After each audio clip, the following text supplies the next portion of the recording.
Now, Charles Dickens is renowned as an author with tales such as Oliver Twist and Great Expectations, just to name a few.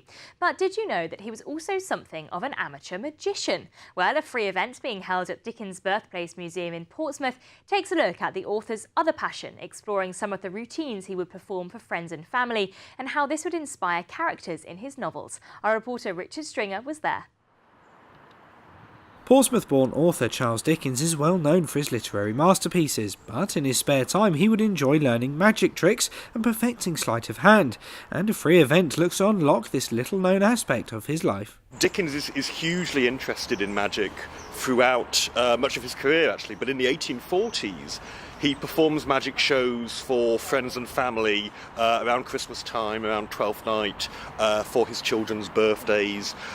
He comes back to Hampshire and the Isle of Wight in 1849, and during a summer holiday on the Isle of Wight in 1849 he performs a whole magic show dressed up in his garb as a sort of exotic Indian conjurer, and he does a number of tricks. I'm interested in Dickens's involvement with conjuring. Why does he find it so interesting? What sort of performances does he do?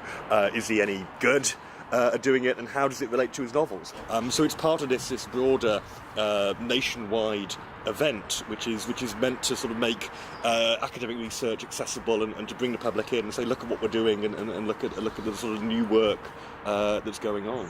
It would seem that the author's love of magic also spilled over into his writing.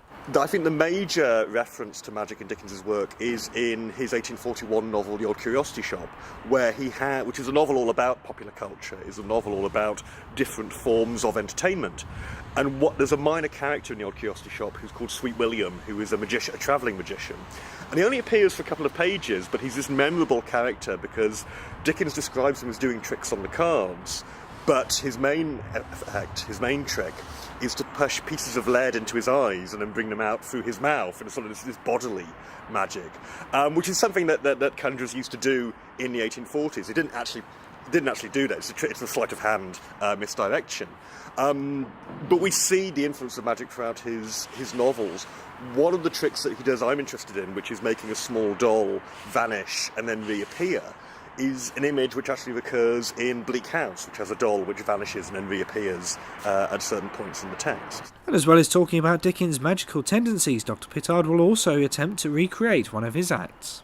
It's going to be mostly a talk, but with some performance elements as well. So I'm going to talk a little bit about Dickens's engagement with magic, where we might think his interest in it comes from, the kind of tricks that he does.